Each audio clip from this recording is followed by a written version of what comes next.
Cleopatra was the last pharaoh of Egypt, known as one of the most attractive women in history.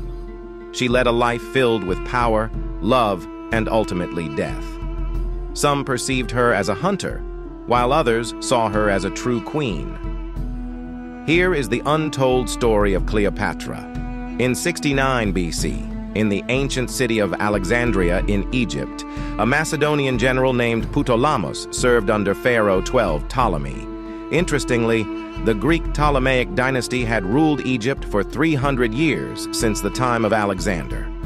Strikingly, the Egyptian people didn't oppose this rule, and the Greek ruling family hadn't bothered to learn the ancient Egyptian language for 3 centuries. Cleopatra received a comprehensive education from a young age and always harbored an interest in governing the state.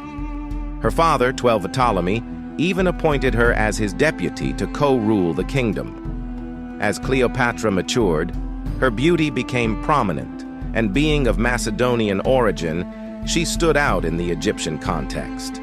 Her appeal extended beyond her appearance. She was exceptionally intelligent and multilingual, including proficiency in the ancient Egyptian language that her family had neglected for centuries.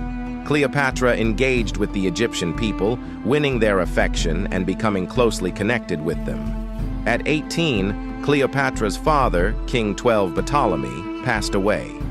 In his will, he desired Cleopatra to marry her 10-year-old brother and jointly rule the country, following the family tradition of intermarriage to maintain their lineage. Cleopatra married her brother, 13 Ptolemy, who was 8 years her junior, and they began ruling Egypt together. However, their relationship soured over time, leading to Cleopatra's removal from power by her brother and his associates, resulting in her exile to Syria. Cleopatra, not one to accept defeat, garnered support and plotted against her brother.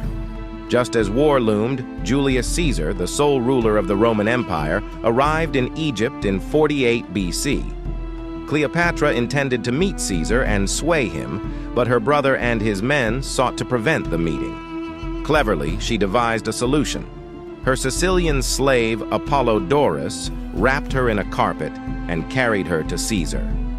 Caesar was astonished when the Egyptian queen emerged from the gifted carpet, deeply impressed by Cleopatra's intelligence, courage, and beauty. Thus, one of history's most sensational relationships unfolded between the Roman emperor and the Egyptian queen. Cleopatra, captivating Caesar, orchestrated the death of her brother and his wife, 13th Ptolemy, with her support, securing her position as the sole ruler of Egypt. Having regained control, Cleopatra adhered to traditions, marrying her younger brother, 14 Ptolemy, who was 13 years old. Simultaneously, her relationship with Julius Caesar continued, resulting in the birth of their son, whom they named Little Caesar. Historians speculate that Cleopatra's connection with Caesar was more of an alliance than a profound love story. When they met, Cleopatra was 21, while Caesar was 52. Through this relationship, Cleopatra envisioned uniting with the Roman Empire, the ancient world's superpower, and dominating almost all known territories.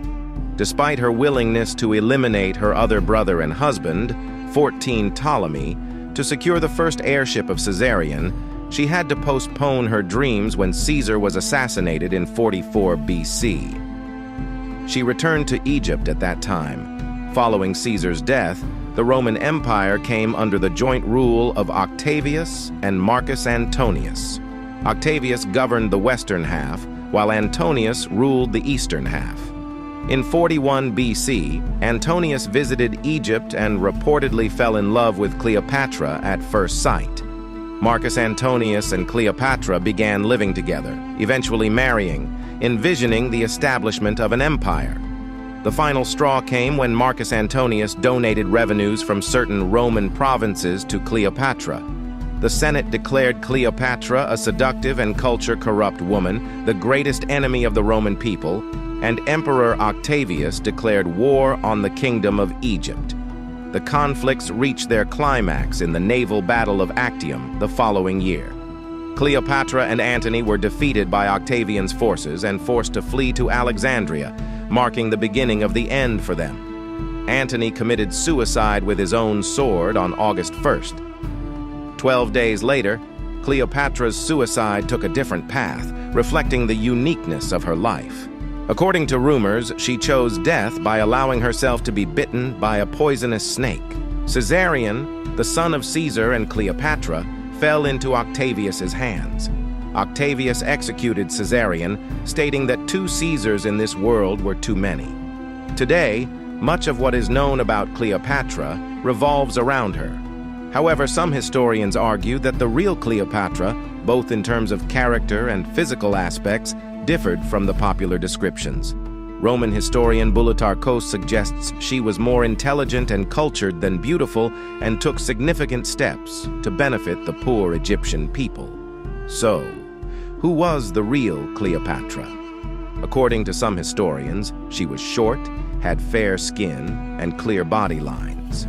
The sculptor Stephanos' work during his visit to Rome when Cleopatra was only 23 provides concrete evidence of her physical characteristics. A coin preserved in the Berlin Museum, featuring a portrait of Cleopatra, serves as the best document regarding her facial structure. Cleopatra lived a short yet eventful life, earning her a place in history as the last pharaoh and legendary queen of ancient Egypt.